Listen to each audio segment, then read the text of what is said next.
Dans cette vidéo, nous allons découvrir ce qui se passe 1 heure avant l'appel à la prière de l'aube, correspondant au dernier tiers de la nuit.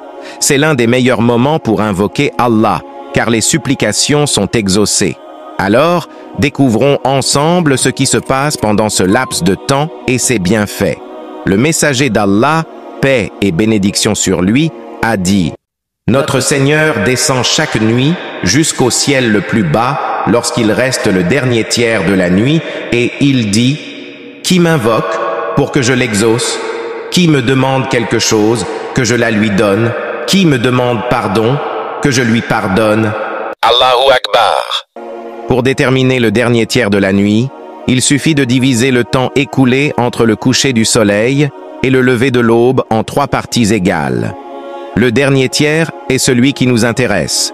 Quiconque se lève pendant ce temps bénéficiera de cette grande récompense grâce à l'énorme miséricorde d'Allah en ce moment-là.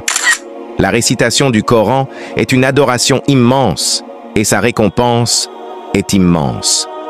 Le prophète, paix et salut sur lui, a dit: Le lecteur du Coran viendra au jour du jugement avec son compagnon qui l'accompagnera comme un protecteur. Rapporté par Muslim et d'autres. Ainsi, il est clair que la récitation du Coran est très importante dans le dernier tiers de la nuit. Il est recommandé de faire des invocations après avoir récité le Coran, surtout à la fin d'une récitation complète. Notre bien-aimé nous ordonne en disant: Récitez le Coran et demandez à Allah sa grâce avant qu'il n'arrive un peuple qui récite le Coran et demande aux gens leur grâce. Rapporté par Ahmad et authentifié par Al-Albani. De même, nos pieux prédécesseurs s'efforçaient d'invoquer Allah à ce moment-là, car ils savaient que leurs supplications avaient de grandes chances d'être exaucées. Allah a ordonné à ses serviteurs de l'invoquer et il leur a promis de répondre à leurs supplications. Il existe de nombreuses actions à accomplir dans le dernier tiers de la nuit, notamment l'invocation, car c'est un moment où les supplications sont particulièrement exaucées. Les bienfaits de se lever pendant le dernier tiers de la nuit sont nombreux. Allah dit: Leurs côtes désertent leur lit pour invoquer leur Seigneur plein de crainte et d'espoir, et ils dépensent de ce que nous leur dispensons.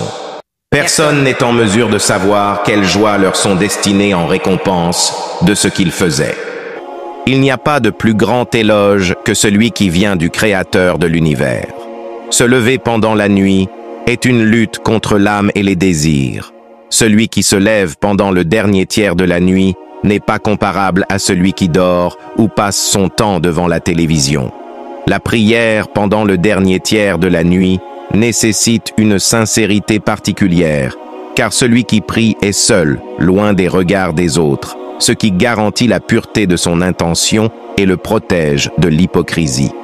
Le fait de se lever pendant la nuit assure aux croyants d'entrer au paradis. Le prophète a clairement indiqué que celui qui se lève pendant la nuit entrera au paradis sans être tourmenté. Certains pensent que le prestige vient de l'argent, du pouvoir ou des diplômes, mais le prophète, paix et salut sur lui, a affirmé que le prestige du croyant réside dans le fait de se lever pendant la nuit. Cela montre la force de l'esclave, son dévouement et sa confiance en Allah. Il n'y a pas plus meilleur et plus noble que cela. Certes, c'est ce qui différencie le croyant du musulman et qui l'élève au rang des pieux. Allah est le plus savant.